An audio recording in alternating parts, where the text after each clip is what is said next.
My heart pounded louder than the clatter of pans as I slipped into the pristine uniform of Ciel, New York's most exclusive restaurant. I was 27, broke, and desperate, and this job was my lifeline, but the whispers about the owner's old-school views on family values meant I had to bury who I was. I'd spent years hiding my truth, but tonight, as I stepped into the chaos of the kitchen, I felt the weight of my lie like a stone in my chest. I adjusted my server's tie, forcing a smile as I navigated the gleaming stainless steel counters and the frenetic dance of chefs shouting orders. Ciel wasn't just a restaurant. It was a stage where every move was scrutinized, every plate a work of art. I needed this job. $500 a week in tips could pull me out of the hole I'd been in since moving to the city. But the rumors about Mr. Hargrove, the owner, were clear. He didn't tolerate lifestyles that clashed with his brand of upscale perfection. So I'd perfected my act, smiling at male coworkers' flirtations, dodging questions about my personal life, and keeping my eyes on the prize, survival. The kitchen doors swung open, and there she was, Chef Elena Marquez, the head chef, striding in like she owned the place. At 29, she was a legend in the culinary world, her name synonymous with Michelin stars and impossible standards.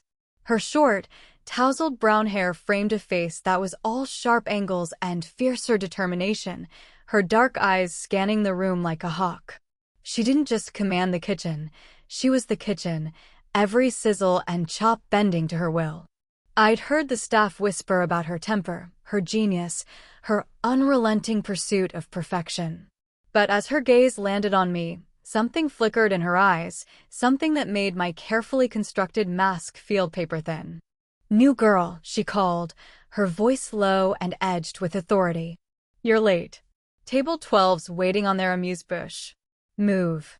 I nodded, grabbing the tray, my hands trembling not from the weight, but from the way her stare lingered, like she could see straight through me. I darted into the dining room, the opulent chandeliers and soft jazz a stark contrast to the kitchen's heat. As I served the delicate plates, I couldn't shake the feeling that Elena's eyes had marked me, not just as a server, but as something more.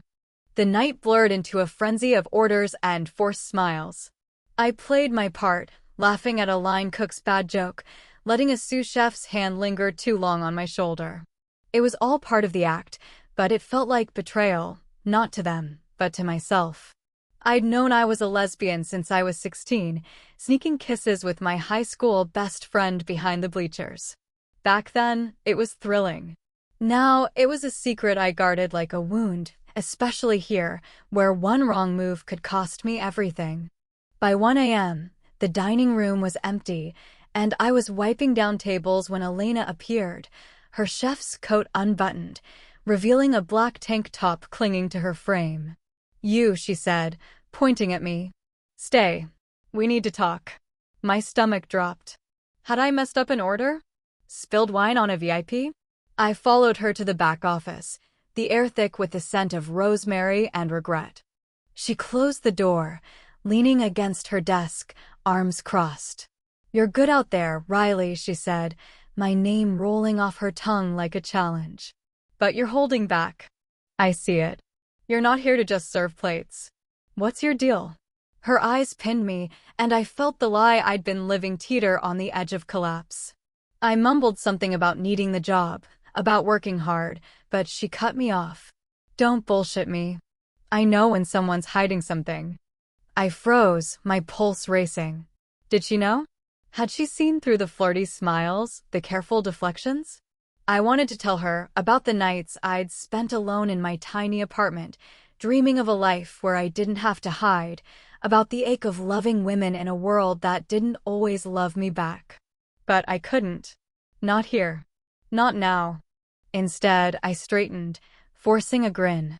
"Just trying to keep up, chef. I'll do better." She studied me, her expression unreadable, then nodded. "You better. I don't keep dead weight." As I left the office, her voice followed me. "And Riley? Don't think I'm not watching." That night, I lay awake in my cramped Brooklyn apartment, her words echoing. I'd come to Ciel to survive, to play a role. But Elena Marquez wasn't just a chef, she was a storm, and I was already caught in her pull. I didn't know then that she'd unravel everything I'd fought to keep hidden, or that she'd be the one to show me what it meant to be fearless. The next week was a gauntlet. Ciel's dining room was a battlefield of egos, wealthy patrons demanding perfection, Hargrove's shadow looming over every shift. I moved like a ghost, serving plates of seared scallops and duck confit while dodging questions about my boyfriend from nosy coworkers. My life outside the restaurant didn't exist here. I'd made sure of it. No photos, no stories, no trace of the real Riley Carter. But Elena was different. She didn't ask questions, she observed. I caught her watching me during service, her eyes narrowing when I laughed too loudly at a waiter's joke or when I brushed off personal questions with a shrug. It was unnerving, like she was peeling back layers I'd spent years building. And yet, there was something else in her gaze, something that made my skin hum, something I hadn't felt since those stolen high school kisses. One night, during a rare lull, I was restocking wine glasses when she appeared beside me, her presence as commanding as ever. "You ever cook, Riley?" she asked, wiping her hands on a towel. I blinked, caught off guard. Not really. I mean, I can make a mean grilled cheese." She smirked, a rare crack in her armor. "Grilled cheese won't cut it here. Come to the kitchen after close tomorrow. I'll show you something." It wasn't a request, it was an order. I nodded, my heart doing that traitorously fast beat again. The next night, after the last guest left, I found her in the kitchen, alone, prepping ingredients with a precision that was almost hypnotic. "You're not here to watch," she said without looking up. "Grab a knife." I fumbled through chopping onions, my hands clumsy under her scrutiny. But as she guided me, her voice low, her instructions sharp but patient, I felt something shift. The kitchen, usually a place of chaos, became a sanctuary.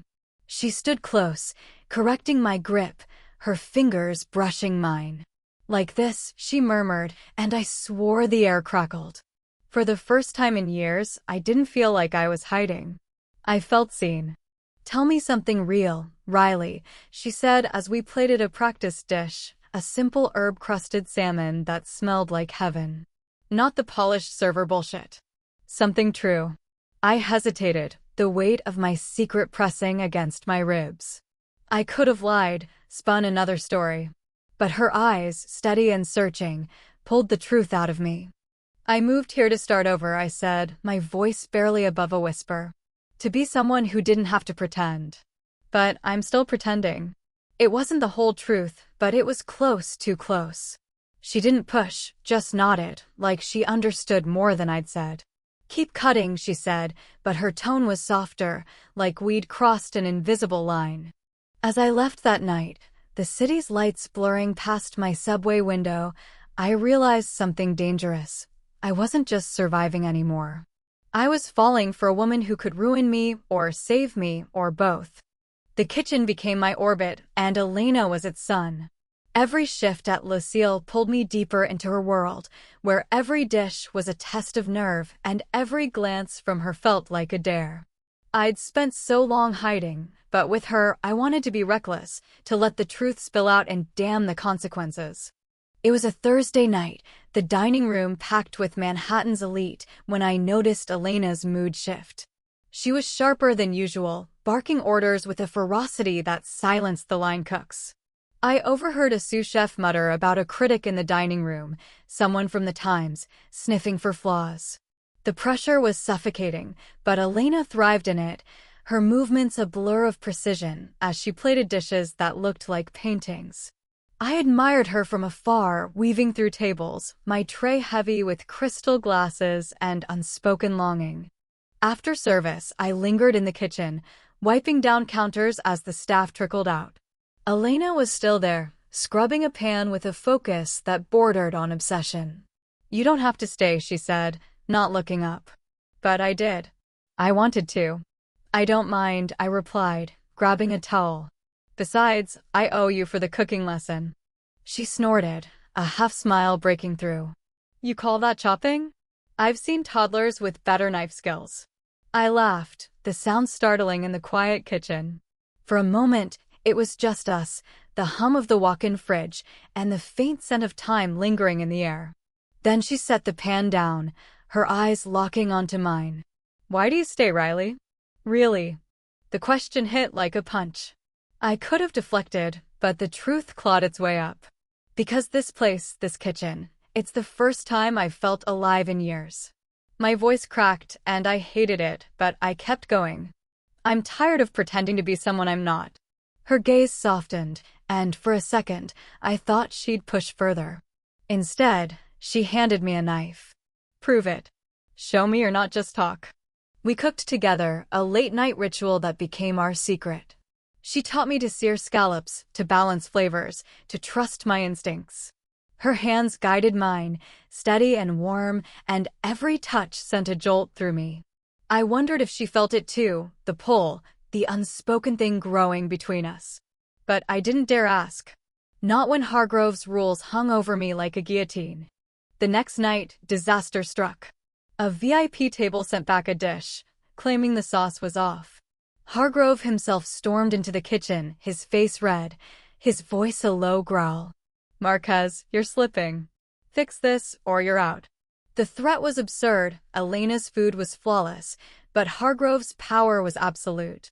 I watched her jaw tighten, her eyes blazing, but she said nothing, just nodded and went back to work.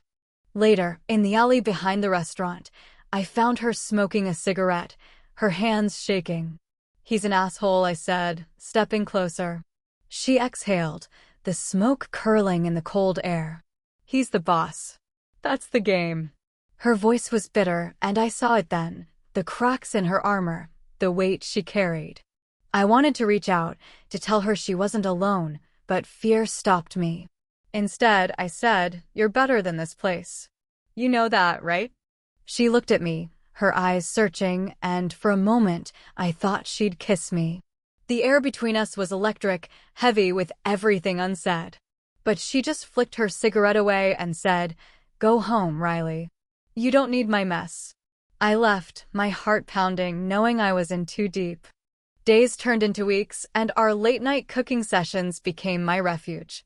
Elena was a paradox, fierce and guarded, yet achingly vulnerable when no one else was around.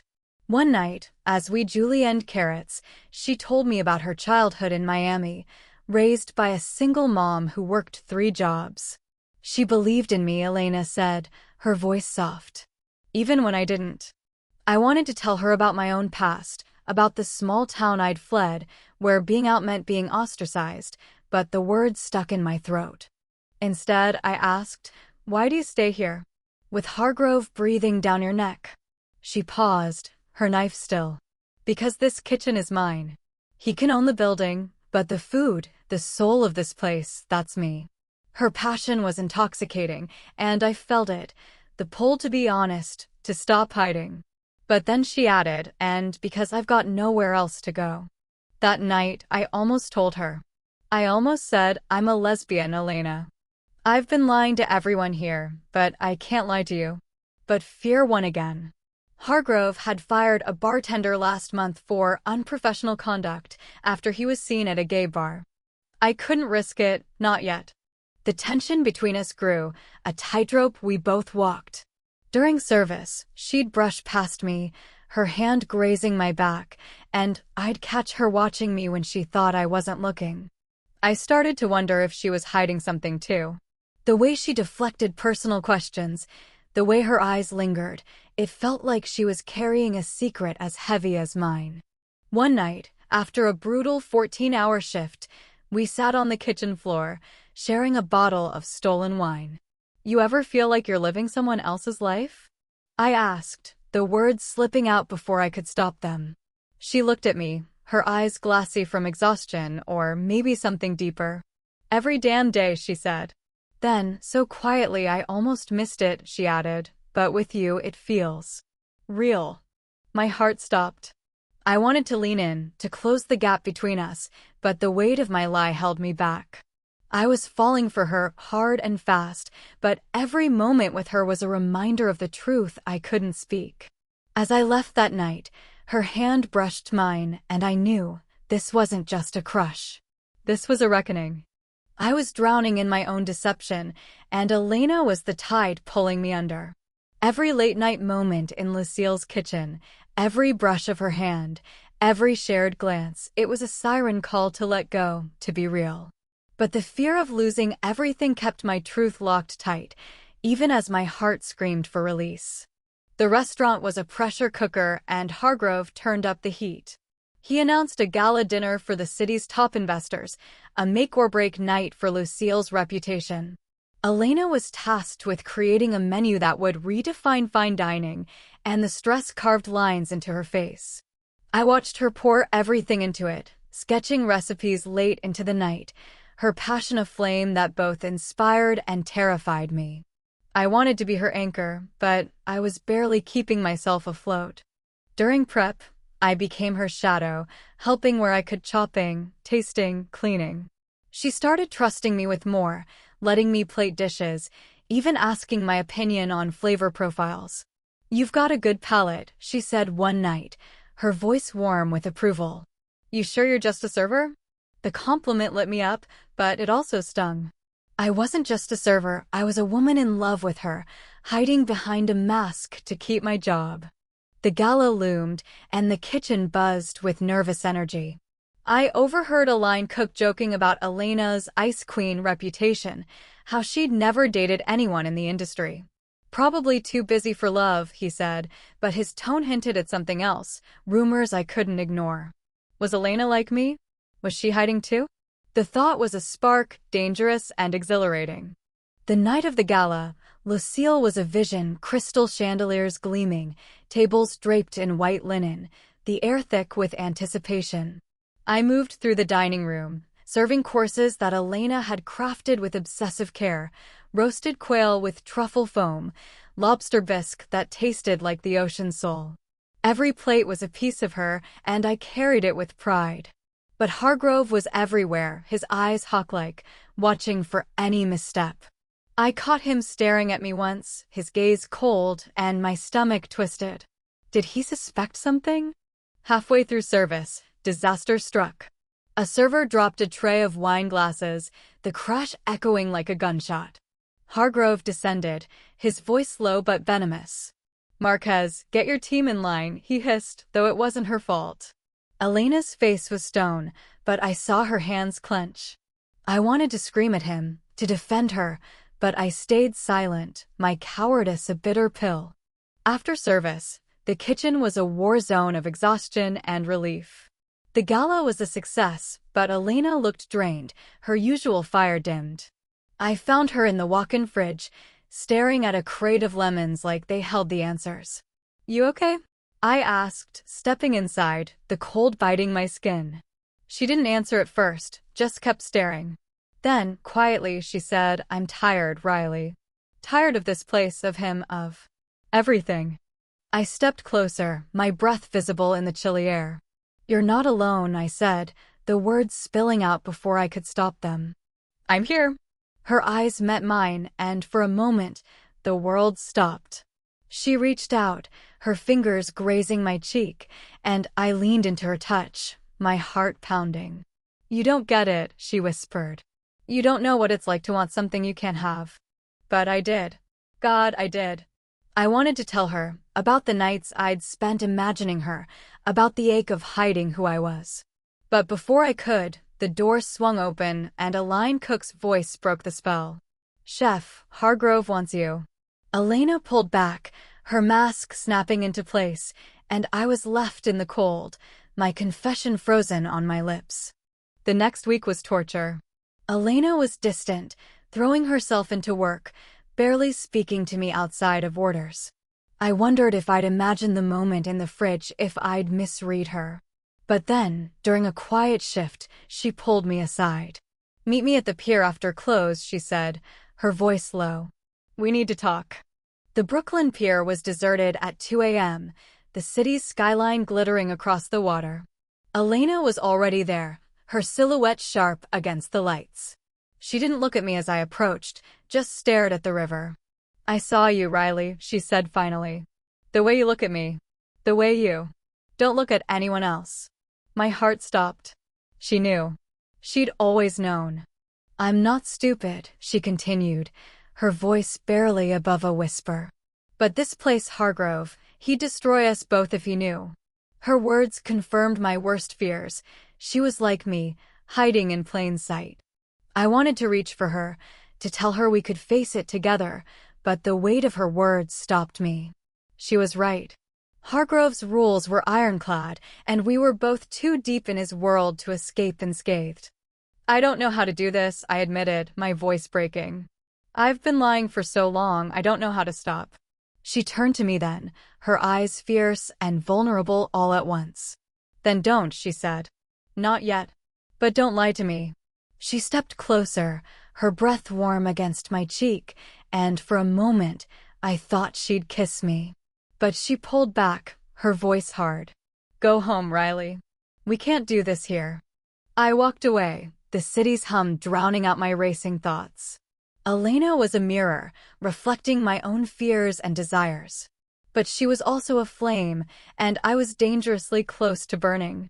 I didn't know then that the next night would change everything, that the truth we'd both been hiding would ignite in a way neither of us could control. The pure conversation left me raw, like I'd been stripped bare under Elena's gaze. She knew my truth and I knew hers, but the walls of Ciel kept us caged. Every shift felt like a tightrope walk, balancing my longing for her against the fear of Hargrove's wrath.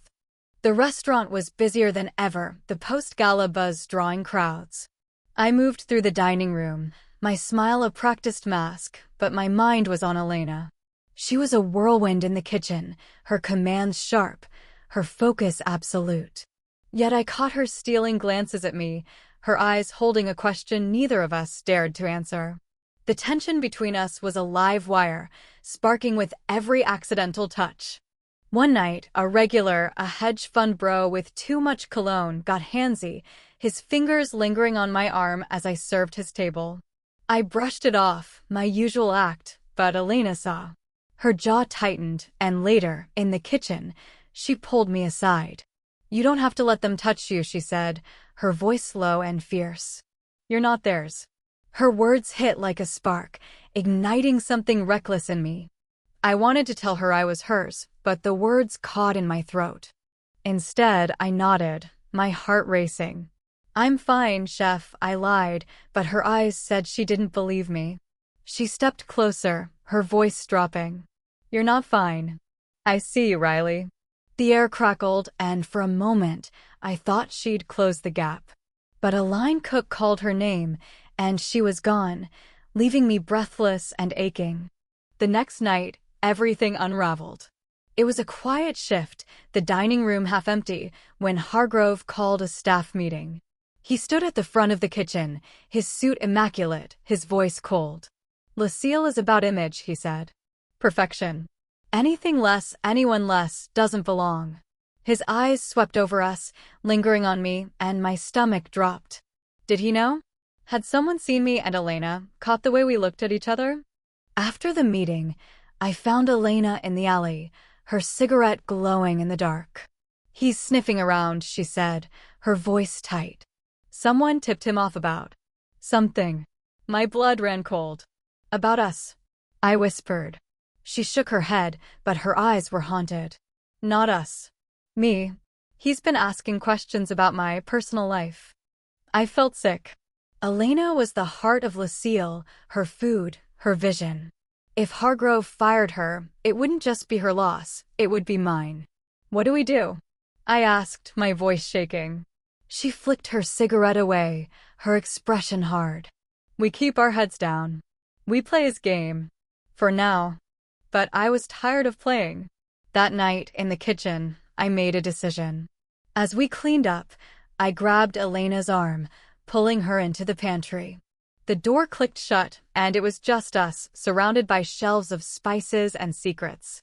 I can't do this anymore, I said, my voice breaking. I'm in love with you, Elena. I've been hiding who I am for years, but I can't hide this. Her eyes widened, and for a moment, she was silent.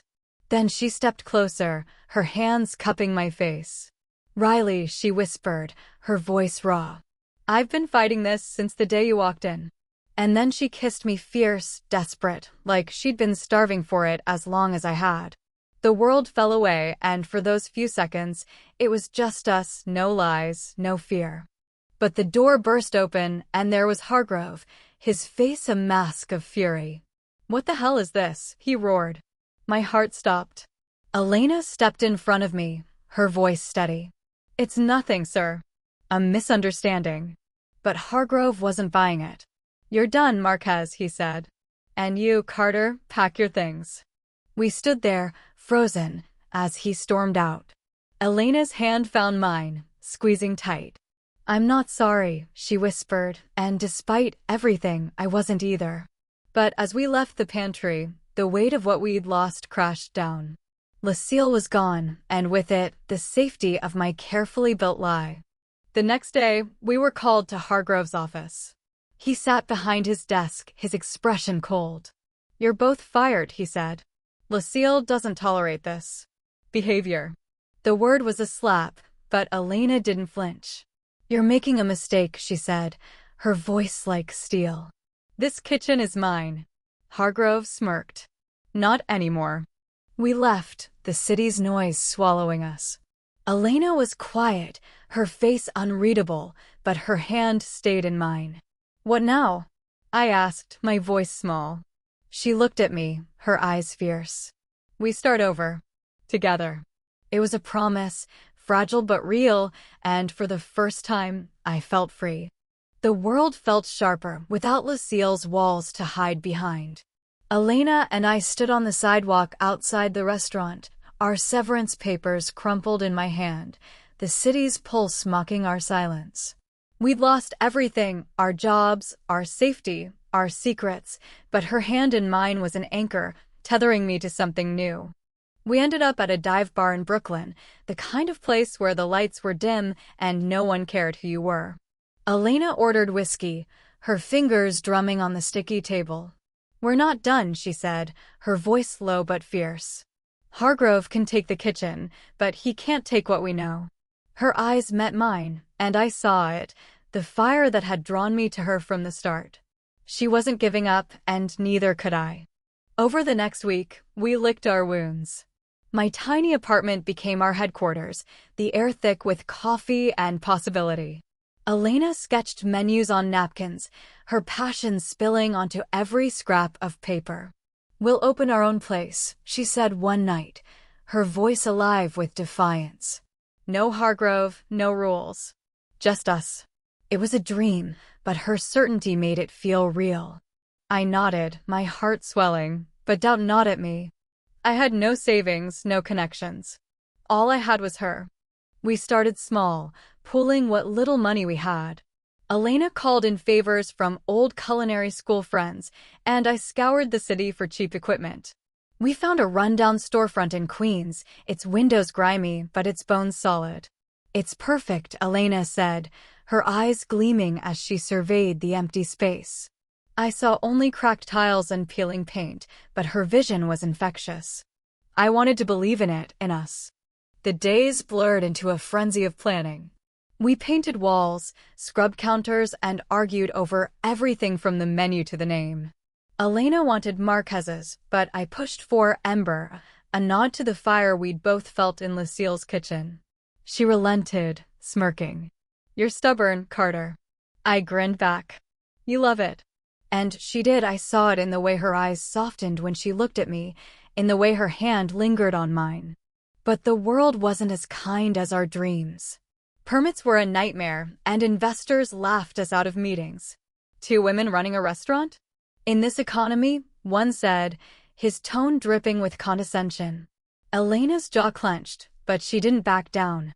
"We'll do it without them," she said later, her voice steel. I admired her, loved her, but fear crept in. What if we failed? What if this was all we'd ever have, a dream that never took root? One night, as we sat on the floor of our empty restaurant, surrounded by paint cans and hope, Elena turned to me. "You ever think about giving up?" she asked, her voice quiet. I looked at her, the woman who'd upended my world, and shook my head.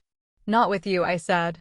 She smiled, a rare, unguarded smile, and kissed me. It was slow, deliberate, a promise that we were in this together. But reality kept knocking. A former Lucille coworker, Jake, dropped by, his face grim. "Hargrove's blacklisting you," he said. "He's telling everyone you're trouble, unprofessional, unstable."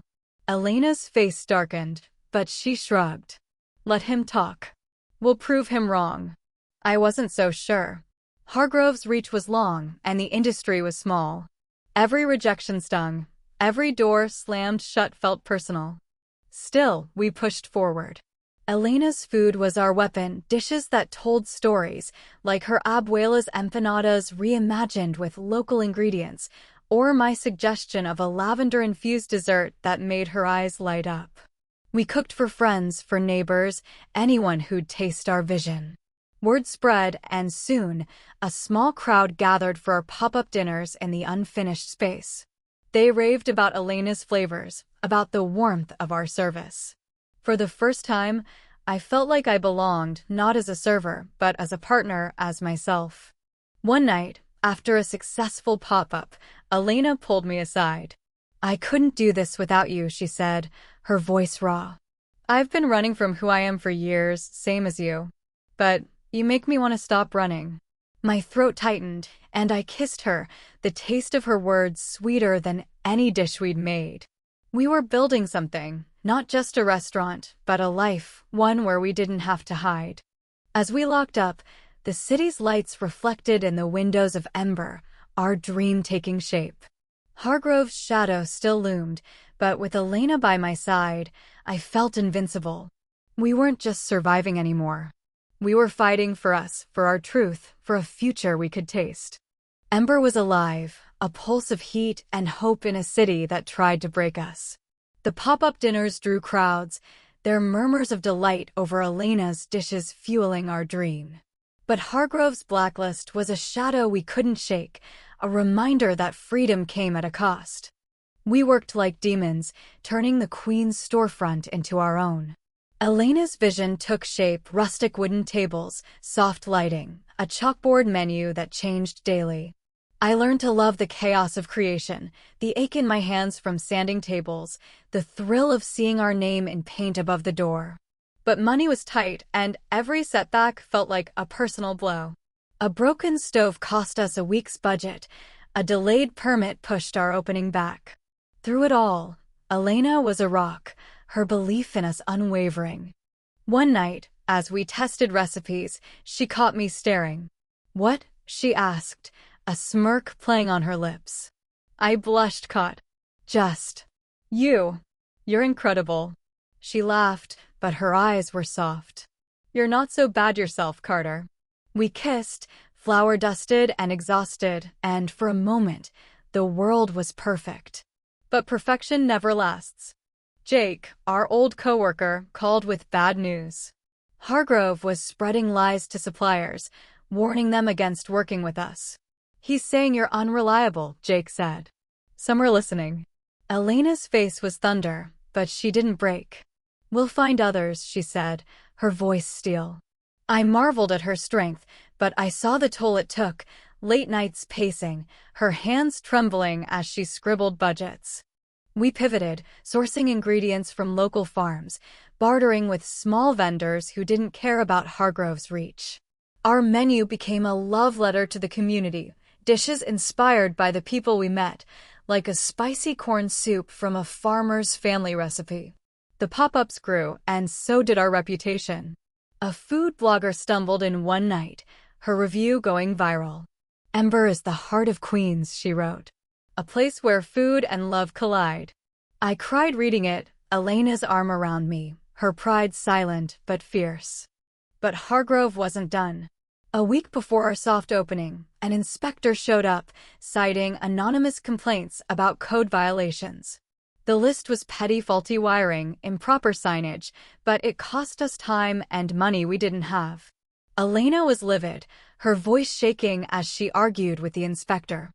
I pulled her aside, my hand on her arm. "We'll fix it," I said. "We've come too far." She nodded, but her eyes were haunted. "He won't stop, Riley." Not until we're broken. That night, we sat on the restaurant floor, a bottle of cheap wine between us. I'm scared, I admitted, my voice small. What if we lose this? Elena took my hand, her grip fierce. We won't. Because this isn't just a restaurant. It's us. Her words were a lifeline, but doubt lingered. Hargrove's power was real, and we were just two women with a dream. The soft opening was a gamble.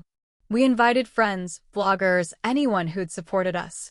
The kitchen hummed, Elena's dishes a symphony of flavor, braised short ribs, citrus-dressed greens, a dessert that made people moan. I worked the front, my smile genuine for the first time in years. The room buzzed with laughter, clinking glasses, the warmth of people who believed in us. But halfway through, Jake texted, "Hargrove's here." My heart sank. He stood at the door, his suit a stark contrast to our cozy space. Elena saw him too, her knife pausing mid-chop. "Keep going," I whispered, squeezing her hand. She nodded, her jaw tight, and we pushed through, serving every plate with defiance. Hargrove didn't stay long, but his presence was a warning. He wasn't done with us. Later, as we cleaned up, Elena was quiet, her hands moving mechanically. "He's not going to stop," she said, her voice flat. I stepped closer, my heart pounding. "Then we fight harder," I said. "We're not hiding anymore." She looked at me, her eyes searching, and kissed me, hard and desperate. "I love you," she whispered, the words a vow. I held her, my own fears fading in the heat of her certainty. Ember's opening was days away, and we were ready, or as ready as we'd ever be. Hargrove's shadow loomed, but so did our dream, bright and unyielding. We'd built this with our hands, our hearts, our truth. Whatever came next, we'd face it together. Opening night at Ember was a leap into the unknown. The dining room glowed, filled with the hum of anticipation, the clink of glasses, the scent of Elena's dishes weaving through the air. We'd poured everything into this, our savings, our hearts, our truth, and now it was real, a space where we could be ourselves. The crowd was a mix of locals, bloggers, and a few brave souls who'd heard about us despite Hargrove's sabotage. Elena was a force in the kitchen, her movements fluid, her dishes a testament to her genius. I worked the front, greeting guests, my smile no longer a mask, but a reflection of the pride I felt. Every plate we served was a middle finger to Hargrove, a declaration that we wouldn't be silenced. But he hadn't forgotten us. Mid-service, a health inspector arrived, clipboard in hand, his expression grim. "Complaints about sanitation," he said, his tone clipped. I knew Hargrove's hand was behind it, another attempt to shut us down. Elena's face was stone as she walked him through the kitchen, her voice calm, but her eyes blazing. The inspector found nothing, but the disruption cost us momentum, and I saw the strain in Elena's shoulders as she returned to her station. The night pressed on, and we fought through. Guests raved, their plates scraped clean, their laughter filling the room. A critic from a local paper lingered, scribbling notes, her smile promising good things. But as the last guests left, Elena pulled me aside. "He's not going to stop," she said, her voice low. "Hargrove wants us to fail." I took her hand, my heart steady. "Then we don't. We keep going. For us." The next week was a blur of long hours and small victories. Ember's reputation grew, each glowing review a brick in the foundation we'd built. But Hargrove's attacks didn't stop, fake online reviews, whispers to suppliers, even a vandalism incident that left our front window cracked. Each blow tested us, but Elena's fire kept us moving. "He's scared," she said one night, her eyes fierce. "Scared of what we're building." We leaned on our community, farmers who supplied us, neighbors who spread the word, friends who showed up to paint over the cracked window.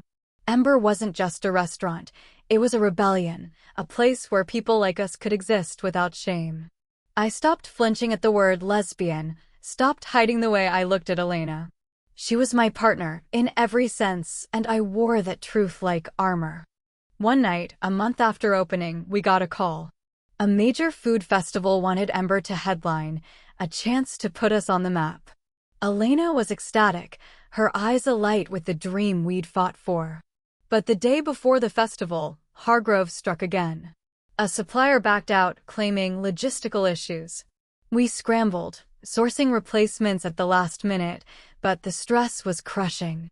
"He's trying to break us," Elena said, her voice shaking. I pulled her close, my voice steady. "He can't. Not when we're together." The festival was our crucible.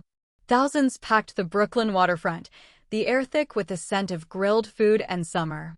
Ember's booth was a beacon, Elena's dishes drawing crowds, her empanadas sold out in hours, her lavender dessert a hit. I worked beside her, passing out samples, my heart swelling with pride. A reporter approached, asking about our story. Elena glanced at me, her smile soft but fearless. "We built this from nothing," she said, "because we refuse to hide who we are." The crowd cheered, and I felt it, the weight of our truth, no longer a burden but a triumph. Hargrove's shadow was there, but it was fading, outshone by the light we'd created. That night, as we packed up, Elena pulled me into a kiss, right there in front of everyone. The world didn't end. No one cared. We were just two women, in love, building something unstoppable. Months later, Ember was thriving. Hargrove's influence waned, his lies drowned out by our success. We hired a small staff, trained them in our vision, and watched our dream grow. One night, as we closed up, Elena hung a new chalkboard sign above the bar, "For those who dare to be true." I looked at her, my heart full.